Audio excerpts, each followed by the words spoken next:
Hello, everyone. This is Daryl Andrews, Coach D, the virtual motivator, and coming to you again with some general information I think will be helpful, motivational, inspirational, as well as informative. But today I want to focus energy on an area that I do a lot of work in, as many of you out there know, and that's in the area of workforce development. Many years ago, my wife and I started a workforce development program that transformed the lives of literally hundreds, if not thousands, of youth job seekers as well as adult job seekers. So a lot of what we talk about in this space is really from experience, not just good ideas. We were in the trenches. We developed these amazing programs. Still to this day, have young people that are just reach out to us from the work we did many years ago under WIA. For those you know, workforce, it's called the Workforce Investment Act, to really change their lives. We didn't see the program as just a program. We didn't see the grant as a grant. We saw it as an opportunity to change lives. And that was always our mission. It never was about having, whatever dollar amount worth of, funding projects or things like that. And it was always about being positioned to transform lives. So, but what a lot of people don't know is, and the people who've heard me speak do know this, but people who have not don't know a lot of what we've done is really a byproduct of what happened to me when I was a kid in the 70s. And so let me share a story with you real quick. Good morning, Eva. How you doing? Good morning. And just let me share real quick. And again, some people have heard this story before, but I think it's important to share it again because some have not. So I was born and raised in a place called the Pioneer Homes Projects in the city of Syracuse, New York. Matter of fact, in Syracuse, New York, you had a hospital back then called Memorial Hospital. And what would typically happen is a lot of us, young kids, families of color, would have their kids at Memorial Hospital. And literally, it was like a stone's throw away from the Pioneers. So it's almost like my mom could have walked from the hospital back to where we lived in the Pioneer homes. So anyway, I was born in Syracuse, New York, lived in the Pioneer Homes Projects. Well, for many years in the Pioneer homes, and this is what I think is important to share this, in the Pioneers, it wasn't bad people. There weren't bad people. A lot of times people see certain situations, maybe dealing with poverty, and think it's just these bad people, And no, to be quite honest with you, it wasn't bad people. It was very good people, very good people. And so we grew up in a good environment, good climate as far as the people concerned. Yes, we did have some challenges, and yes, we had some struggles. That's live in poverty, you kind of have those. But something happened when I was around 6 or 7 years old, and that is there was this workforce development organization that decided that they're not going to be like everybody else. A lot of people kind of stayed away from the Pioneer homes, but this workforce development organization said, no, we're not staying away from the Pioneers. We're going to go in there. And they started knocking on doors. And one of the doors that they knocked on was ours. And they said, hey, we have this workforce development program. Just want to let the community know about it. And we're here to help. We can help you if you haven't gotten your high school diploma. We can help you get your high school diploma, and on and on and on. Well, a lot of the people did not decline the offer, but my mother did not. My mom decided she was going to get involved with that program. And so she did. Her goal was to get her GED because she only had an 8th grade education, and many of my family hadn't gone. A lot of them hadn't gone to high school. Most people dropped out a little early. And so my mom, raising these two boys, decided, getting an education was going to be the way to change things. One thing she would always say to us as kids is that, growing up in her home was that, don't look down on education. Education is a game changer because a lot of times you live in some environments, education is not really supported or frowned upon, but she always encouraged a good education. So these individuals knocked on the door. She joined the program, but there was one individual in particular that took a special interest in her, and it was actually the executive director of that organization. His name was Mr. Head. And so my mom joined the program, and she started taking these adult GED classes, and then, man, things started, you can see she changed a little bit. She was becoming more motivated, more inspired, but she was raising two boys, pretty much on her own. So as you know, she ran into complications, challenges. And so there were many times she wanted to quit. So many times, there's times she just wouldn't show up for 2 or 3 days, and they always found a way to bring her back into the program. And so one time I think she was ready to quit for forever, basically done with it. And this guy, Mr. Head, showed up, and he said to my mom at our home, and our apartment, and he said to my mom, listen, you see those boys over there? He said, as you go, they're going to go. So what direction do you want to take them down? And for some reason, those words really resonated with him, and everything changed. She didn't miss any more days. She found help. My grandmother was right across the street, so we got help with child care and all. She got help. And so she went to the program. She finished the program, and I was so proud of my mom because they had a graduation for adult GED program, and she would be considered on the workforce, was called a WIOA Youth today. All right. And, because she was only 24, I believe, at the time. And so she, finished that, and she graduated, and she was also named the class valedictorian. And those who know me will know one of my favorite parts of the stories, I always say she gave her class valedictorian speech in a full-length leather suit in the month of June. So now it's June, Mom got a leather suit on, but she the class valedictorian. I said, Mom, you sure do look hot up there. And she said, I know, baby. And I said, no, Mom, I'm not that kind of hot. Like, you look hot because it's 90 degrees.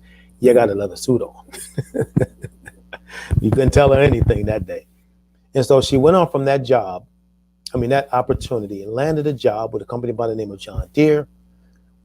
Life started to change for us. We started doing things that we'd never done before because the job paid her a pretty good salary. And then within 3 months, the job had a massive layoff, and she lost her job. And she went back to that job center, went back to that organization. They worked with her again. See, this is a powerful, good job center. And helped her find another job. And she landed a job with a company by the name of Allegheny Airlines, which became U.S. Air Incorporated, which is now purchased by American. And we went from abject poverty in the city of Syracuse, New York, to traveling all over the United States of America for free. Because when your parent works for the airlines, you don't pay anything. This is the power of employment, my friends. This is the power of workforce. When you can take a person who was in abject poverty and now help she and her kids get in a position where they can travel all over the United States of America. Now, that's generational impact, because I'm watching this. And keep in mind, nobody I knew had ever even been on a plane, let alone flying all over the country. And so we're flying all over this country. I'm like, man, I'm seeing different cities and going to different places. So guess what? That expanded my horizons. I started to believe I could do more with my life. And many, many, many years later, I became a first generation college graduate, the first one to get a bachelor's degree. But it doesn't stop there. Now I'm a father, and I got 4 beautiful children. And my oldest just graduated with a bachelor's of fine art from one of the top 2 art schools, colleges in the United States of America, Ringling College of Art and Design. My daughter is a global scholar at a major university right now. My youngest son is getting prepared because he wants to go into the Naval Academy or the what's the one over for the Army, West Point. And that's just the kind of the norm in our flow here in this household. But the point I'm trying to make is this. From my perspective, that all started with a workforce development program back in the 70s. So powerful employment, meaningful employment changes things. It can literally shift the outcomes of a person's life if done appropriately. And so be it yourself, if you're a job seeker, don't just look at work from just your perspective. Look at work from what it's going to do for folks who are going to come after you, your kids, or if you're a little older, your grandkids, or, work has such meaningful, widespread impact. But a lot of times we just look at one aspect, that's getting a paycheck. For me, it wasn't just about my mom getting that paycheck. It's what she established. She showed me that education was important, and she showed me that work was important. 2 things: education was important, and work was important, because of the effort she put forth. And I gave the quick version. It took a while for her to get that GED, and then going to work every day, seeing her go to work every single day, was still with 2 boys, needed to have some help. That transformed my mindset and my thinking. Now I have a bachelor's degree. All right. My brother has an associate's degree. Okay. But that was established, and probably in our generation growing up, she was probably the only person in my little circle. There was probably one more person I can think of that both her children went to school and ended up with degrees. Most of the folks, the kids didn't even go to college, but hers did. So if you work for a job center, if you're over an agency, if you work for a nonprofit or association, this is a really important message, because we need to reposition this whole thing of employment beyond just landing the job. We got to help people understand the generational impact of this work, what they're doing. A lot of times like right now, what's going on in our world with all of the stuff that's happening with placement and people losing their jobs. We're all just concerned about getting people back to work, getting back to work. But the reality of the matter is, it got to be more. What's the motivation? Like, a lot of people are now starting to scramble because these checks are running out. But are you really motivated? You know what I mean? Are you really motivated? Because if you start thinking about things generationally, maybe be more motivated, not just to be, now I need the money because I don't get this $600 a week, whatever I was getting. But it's also, man, I want to be a blessing to my children. I want to be a blessing to my children's children. I want to be a blessing to those in my circle. I want to feel a sense of significance and help that flow in which I'm operating in impacts someone near me, my younger cousins, my younger brother, my younger sister, somebody, so the generational impact of this work of what you do in workforce development, I'm speaking to professionals in the field now, is priceless. It's not just helping people find a job. It's really helping people get a life, man, that's going to change their lives forever and those people around them. So what are a few things, if you work with a workforce organization, an agency, or something of that nature, that you can do to help people? Okay. Here's the first thing. One, think generationally. Don't just think about, the moment, because the person may be frustrating to you in the moment. You may have a hard time connecting with them. You may have left a bunch of messages and all that. Stay the course. That doesn't matter. Don't let the moment define you. Think generationally. Think about, if I can help more people, I can help find meaningful employment, the more I'm going to help not just them, but I'm help their children and their grandchildren and their younger cousins and all these different people in their circle. All right. And that leads me to something I just already said here, and that's don't be defined by the moment. There's a lot of stress in the industry right now. Obviously, with all these people unemployed, a lot of stress. But one way to relieve that stress is, one, self-care. And I've already talked about that multiple times. But another way is to think about the bigger picture. Think about the future. Think about, what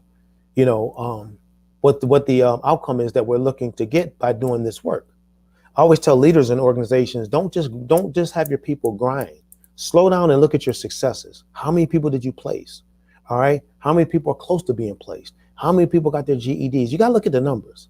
You know what I mean? And if the numbers aren't where you want them to, how can we enhance it? So we got to be a little bit analytical too when we're doing this work. And that's how we were when we ran our programs. We were very analytical, not just motivational, but analytical, because we had to know how we were doing, what kind of outcomes were we getting, things like that. So that's something else to consider. All right. And this is just something, this is generational, but it's also important for the individual right now, is help them find the right job fit. All right. I'm going to put a website in here for you to take a look at. If you're with the agency and you would like to talk about it, let's talk. All right. Because I just recently partnered with an organization where we're talking about, and just hear what I'm saying, job fit. Now, this is good for employers and it's good for the clients, because what people are typically doing is they're basing everything off the resume, not the person's skills, the assets, and their behaviors. And so what we've done in this partnership, and you can take a look at this link that's here, the Jobtimize link. And if you're interested, let's set up a meeting to talk about it, or maybe even do a demo, because we're doing demos of this. And I fell in love with this because I said, man, this is what's needed today. It helps employers find someone based upon the right fit. How many millions of dollars sometimes are wasted on, people that just didn't really work out? You know what I mean? Because there were certain talents that they may have possessed, but they didn't necessarily have all of the behavioral patterns and assets to do that job. So we're not saying ditch the resume. It's important. But what we are saying is there's a better way. And there's something that was created through this organization that Fit First Technologies, that I'm now a channel partner with, to help people find the right job fit, help employers find the right job fit and clients. So some of the people, some of the folks out here now, the different organizations are doing this up front when people come in seeking employment. They have them go through these sort of algorithms through this system that's been created using artificial intelligence to find the best type of jobs that fit their behaviors and their assets. And I'm saying that because a lot of times we just throw people out there. Like for my mom, fortunately, it was great because that job was the right fit because my mom is a people person. So working in customer service for an airline was perfect for her, but so we didn't have this technology back then. But I bet you if we did back then, she would have definitely fallen into a category of what she did for a career because she was wired for that. And so again, so I'm just saying that this is something to think about, something to consider with people who may be seeking employment. Again, if you're interested in this, definitely take a look at it and reach out to us, and we can schedule time to meet with you. And if you're over an agency, if you're over an organization, workforce development group, we have customers and people of all sizes. So definitely take a look at that, and we'd love to chat with you about it. So I'm just saying, I'm gonna get ready to close, but we're talking generations here. This is important, generations. And one workforce development organization that does this job search thing right, help people overcome barriers, work together in tandem as a good team, can transform thousands of lives. You know what I mean? It's amazing. One thing, we weren't that big. We were a small group, but boy, the people would come back and just talk about what happened and how their lives were changed. And because we worked beyond just the finding of the job, we dealt with the attitudes, the dispositions, the dreams, the goals, and the vision to help people see the bigger picture. All of those things go hand in hand. And so, Paul, good to see you on board, young man. And this is a young man that I get a chance to mentor over in Nairobi, Kenya. So if you're here and you see his name, Paul is just a phenomenal young up-and-coming leader in Nairobi, helping motivate young people. He wrote a book on, helping young people to realize about, their sexual behaviors and becoming pregnant and the impact of that. And so I'm just proud of his work. He has a couple of books, but that's just one, because in Kenya, there's a large population of young kids that get pregnant and, really can't even take care of the kids once that happens. So, Paul, proud of the work you're doing over in Nairobi in educating this young population. But back to the matter at hand, just keep in mind that one agency, one organization can transform a lot of lives. So don't just think you got a job. You have a mission. You really do. You have a mission. And my hope is that this session will help you to be inspired to realize you impact one life. You can transform many. Because look at the story I just shared about myself and my children, and my wife has a degree. I mean, my wife wasn't obviously just, she was raised in her own world, which is a great world. But this family I live in today, everybody degreed or going to be degreed and, have good, focus and intentions. But it started because of one workforce development program in the 70s. So if you have any questions, reach out to us. Share this with your peers if you work in workforce development. Share it with your manager. We work with a lot of your groups throughout the country. I've already, matter of fact, when I'm done with you all today, I got a, hey, Kat, how you doing? When I'm done with you today, I am going to be over in working with some folks in Dallas, Texas, doing some training for them. I have a Jobtimize meeting where we're talking about this one link I just put up for you. Let me put it up again. On Jobtimize, a meeting with over in New Jersey. So we're busy doing this work all week long. I'll be training job seekers all over the country. Next week I'll be training some more over in Texas, and just got a call from Phoenix. And we're doing this work trying to make a difference. I mean, we really are. And but we want to just kind of speak to those individuals who are in the field to kind of inspire you to continue to realize the generational impact of your work. And no matter what you do, if you're working with people, you never know the impact you're having on that person, what it's going to do to the people around them. So inspire. I'm about, those me, I'm a little low key right now because I'm doing more teaching and inspiration, but I'm about inspiring the best out of people, because I believe that there's greatness inside of people. A lot of times it has to be pulled out because people don't know they have that greatness inside of them.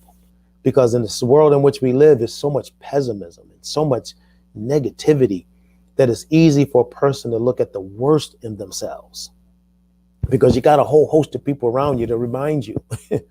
You know, I mean, in the work that I do, I'm telling you, over the years, I've had to be so strong and resilient because there are people that were saying negative things that didn't even relate. Just like, where did that come from? What did I do to deserve that? But then I realized whenever you know what I mean? Yeah, thank you, Kat. Whenever you are pursuing something or doing something, people are always going to line up to tell you all the negatives and things like that to stop you.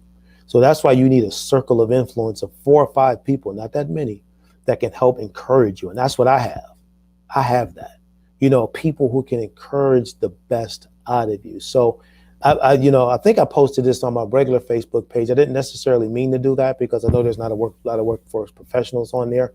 I was several other pages here and LinkedIn and a few others. So, but I'm glad to see some of my friends got a chance to see this. Again, this was not necessarily for general population. It was more for workforce development. So I was streaming this to LinkedIn and my virtual development network, motivation network, and things like that. So anyway, that's pretty much it. Hope the information was helpful. Take a look at this link if you work for a workforce development group. See if we can be of help. All right. Take care.